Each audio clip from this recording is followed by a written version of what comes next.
De volta com o regimento interno do TRT da 8ª Região, Pará e Amapá. Então você que se prepara aí para o concurso do TRT do Pará e Amapá, atenção agora com os dispositivos que nós vamos estudar, porque na verdade eles têm correlação e repetem o texto da Constituição Federal. Eu já cansei de falar para todos vocês, estudar Poder Judiciário na Constituição da República é fundamental para quem quer passar em concurso, ainda mais um concurso de tribunal, tá? Então, ó, para quem já estudou é uma revisão, para quem não estudou vai ficar aí sabendo pela primeira vez, mas vá lá na Constituição, tá? Lá na Constituição eu tenho inclusive listagem e informações mais completas do que as que a gente vai observar aqui. Então vejam só, paramos, né? Na nossa última aula a gente viu o artigo 5º e 6º e agora a gente retoma a partir do artigo 7º. Os desembargadores são vitalícios e inamovíveis, só podendo ser privados de seus cargos em virtude de sentença judicial transitada em julgado.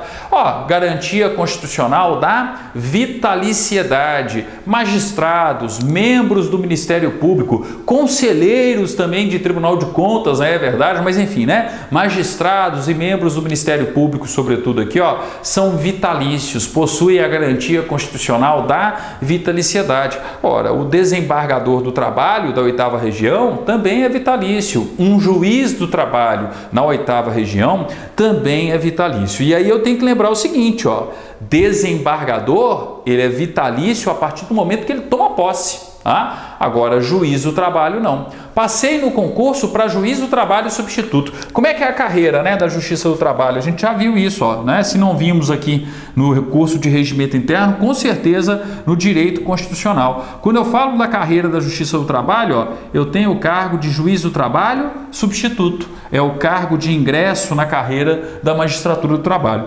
Depois de juiz do trabalho substituto, eu posso me tornar um juiz do trabalho, titular de uma vara da Justiça do Trabalho. E da vara da Justiça do Trabalho, de juiz do trabalho, titular de vara da Justiça do Trabalho, eu posso me tornar um desembargador do trabalho, né? Quando eu falo disso aqui, ó, sempre eu estou falando de promoção, né? Dessa evolução na carreira, promoção, ora por antiguidade, ora por merecimento, nos termos lá do artigo 93, inciso 2º e inciso 3º da Constituição, que eu já ministrei, né, que já está disponível no YouTube há bastante tempo aí para vocês, tá? Então, ó, entrei como juiz do trabalho substituto, de juiz do trabalho substituto eu viro juiz do trabalho e depois eu alcanço, né, o cargo máximo da carreira na 8ª Região, que é o cargo de desembargador do trabalho do TRT da 8ª Região. Então, ó, se eu chego aqui, a partir do momento que eu cheguei aqui, eu sou vitalício, né? Eu sou vitalício porque eu já vim da carreira. Só que por que a gente tem que lembrar que existe também uma menção da vitaliciedade para os desembargadores do trabalho? Porque quando a gente estuda a composição de um TRT, e nós já vimos isso aí no TRT da 8ª Região, o TRT da 8ª Região possui não só juízes, né, do trabalho que são oriundos da magistratura de carreira. Eu tenho 18 vagas que serão preenchidas, ora por antiguidade, ora por merecimento, da promoção de juízes do trabalho, titulares de vara da Justiça do Trabalho. Só que nós já vimos também o seguinte, e as outras 5 vagas? As outras 5 vagas são preenchidas pelo 5º constitucional, né? Então eu tenho lá, ora eu vou ter 3 desembargadores do trabalho que foram indicados pelo 5º constitucional e que são oriundos da advocacia e 2 do Ministério Público do Trabalho, ora eu vou ter 2 oriundos da advocacia e 3 do Ministério Público do Trabalho. A gente já observou isso na nossa primeira aula sobre regimento interno e eu já falei isso com vocês lá no artigo 94 da Constituição também, né? Então olha só, se tem gente que entra no TRT da 8ª Região pelo 5º constitucional, o concurso, a banca examinadora pode virar para vocês e perguntar, esse desembargador, tá, que virou desembargador por uma indicação do 5º constitucional, a vitaliciedade dele é a partir de quando? A partir da posse, tá? Ah, professor, não tem que ter aqueles 2 anos para adquirir a vitaliciedade, não? Os 2 anos para adquirir a vitaliciedade, gente, é quem entra através de concurso. É para juiz substituto. Lá na aula sobre o artigo 95, inciso 1º da Constituição, eu explico o porquê disso. Se você entra através de concurso público, você é um ilustre desconhecido.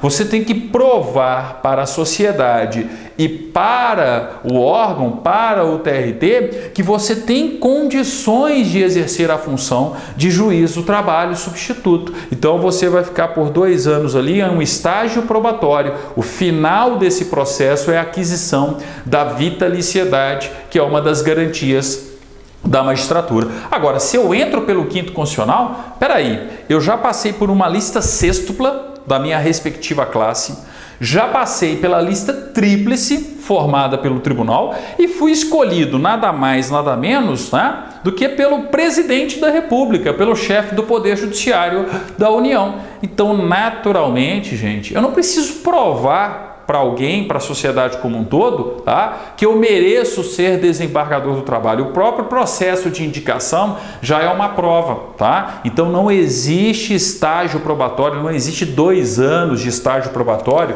para desembargador, tá? Então não caiam nesse tipo de pegadinha básica, tá? E que é comum, acontece em alguns concursos e as pessoas simplesmente não raciocinam, tá? Vai falar para um desembargador do trabalho que ele tem que ter 2 anos de estágio probatório para ser vitalício, para você ver. Vai lá, o dia que você entrar lá no TRT, comenta isso, tá? Com um desembargador. Ele não vai gostar não, tá? Tenho certeza que você não vai trabalhar no gabinete dele. Bem, então, ó, o artigo 7º diz, né? Os desembargadores são vitalícios e eles são vitalícios a partir da posse, além da vitaliciedade e inamovibilidade, outra garantia da magistratura, só podendo ser privados de seus cargos em virtude de sentença judicial transitada em julgado. A gente já estudou isso no próprio texto constitucional. Artigo 8º, também repetição da Constituição. Os vencimentos dos desembargadores são irredutíveis, observado quanto ao subsídio o disposto no artigo 95, inciso 3º da Constituição da República, tá? Irredutibilidade de subsídios, né? Eu tenho a garantia constitucional da irredutibilidade de subsídios. É claro, ele vai pagar imposto de renda, ele vai ter descontos para o regime próprio de previdência, né? É claro que ele não está livre dos descontos, que são as ressalvas colocadas lá no artigo 95, inciso 3º. Mas qualquer magistrado no Brasil goza da garantia constitucional da irredutibilidade de subsídios. Aqui está falando os vencimentos dos desembargadores são irredutíveis. Na verdade, eu tenho que lembrar sempre da regra constitucional: desembargador recebe por subsídio e existe uma irredutibilidade de subsídios, tá? Então, atenção. Artigo 9º, aos desembargadores é vedado, tá? Parágrafo único do artigo 95 da Constituição.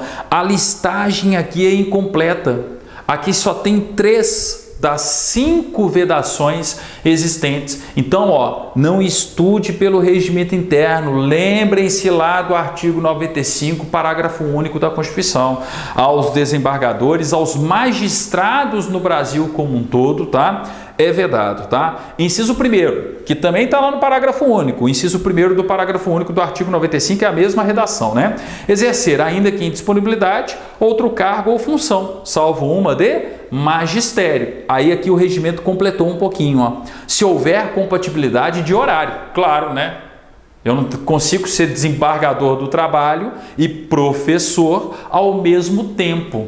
Eu tenho as minhas atribuições no tribunal enquanto desembargador do trabalho e em um outro horário, à noite, de manhã, enfim, em um outro horário que não seja o meu horário de trabalho no TRT, eu desempenho, né, a minha função, eu posso desempenhar uma função de professor. Inciso 2º, receber a qualquer título ou pretexto custas ou participações em processos, óbvio, né? Imparcialidade. Eu não posso me comprometer, eu não posso receber custas, participação em um processo, tá? Isso, né, é uma vedação. Inciso 3º, dedicar-se à atividade político-partidária. Atenção, nenhum magistrado, nenhum membro do Ministério Público no Brasil pode dedicar-se à atividade político-partidária.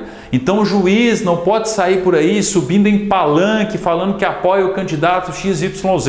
Membro do Ministério Público não pode sair por aí protestando com uma faixa fora fulano de tal ou fica fulano de tal, tá? Eu tenho que lembrar que membro do Ministério Público, tá? Membro do Ministério Público e da magistratura, eles não podem dedicar-se à atividade político-partidária. E a atividade político-partidária não é simplesmente você ser filiado a um partido político, não. É você se expressar politicamente, né? Posicionar-se politicamente, tá? Com relação a uma determinada situação, tá? Então, isso aí, ó, é vedado. Eu tenho essa vedação aos membros do Ministério Público, aos membros da magistratura, tá? E como eu disse, né, aqui eu tenho só 3. Lá na Constituição são 5, tá? E principalmente, vocês vão lembrar da 5ª proibição, tá? Me aposentei como juiz do trabalho.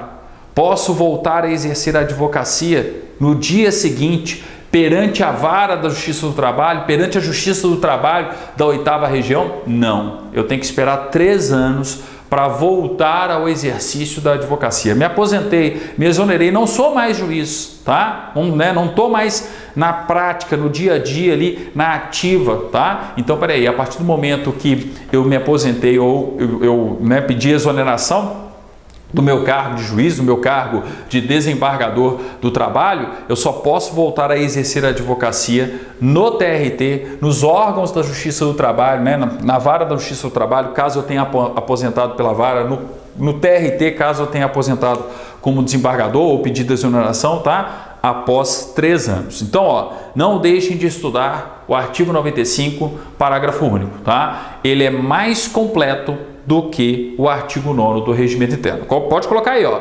assistir a aula, ver artigo 95, parágrafo único da Constituição, tá aí no YouTube há bastante tempo para todos vocês, tá? Artigo 10. Os desembargadores respondem nos crimes comuns e nos de responsabilidade perante o Superior Tribunal de Justiça. Podem marcar, ó, nem todo regimento traz essa disposição, mas isso aqui é uma regra que está na Constituição Federal. Quem já estudou o artigo 105, inciso 1º, a linha A da Constituição, sabe disso. Sabe que um desembargador do trabalho, que um membro de TRT é julgado pelo STJ, pelo Superior Tribunal de Justiça, tanto nos crimes comuns quanto nos crimes de responsabilidade, tá? Então, ó, o artigo 10 ele repete o artigo 105, inciso 1º, a linha A da Constituição da República. A linha A fala de outras autoridades, tá? Mas aqui eu tenho que lembrar que o TRT, que o desembargador de TRT está lá no meio das autoridades citadas pelo artigo 105, inciso 1º, a linha A. Podem marcar, a banca examinadora gosta dessas correlações, né?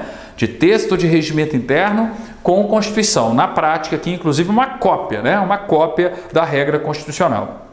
Artigo 11. O desembargador vitalício aposentado voluntariamente por implemento de idade ou invalidez conservará o título e o tratamento inerentes ao cargo. Ah, outro dia eu conheci um desembargador aposentado. Isso mesmo.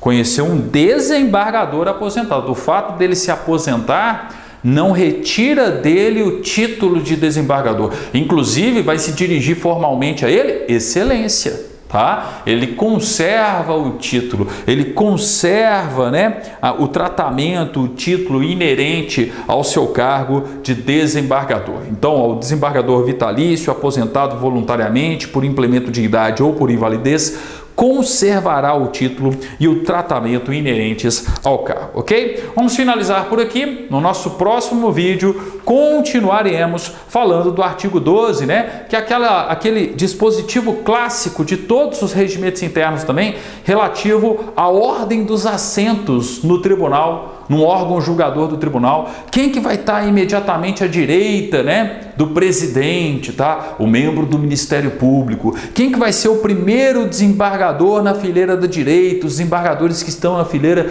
da esquerda, né? Pessoal que já estudou para regimento interno aí sabe que essa regra é comum. No nosso próximo vídeo a gente fala a respeito do artigo 12 e a respeito do artigo 13, ok? Obrigado, até o nosso próximo encontro então, dando continuidade ao regimento interno.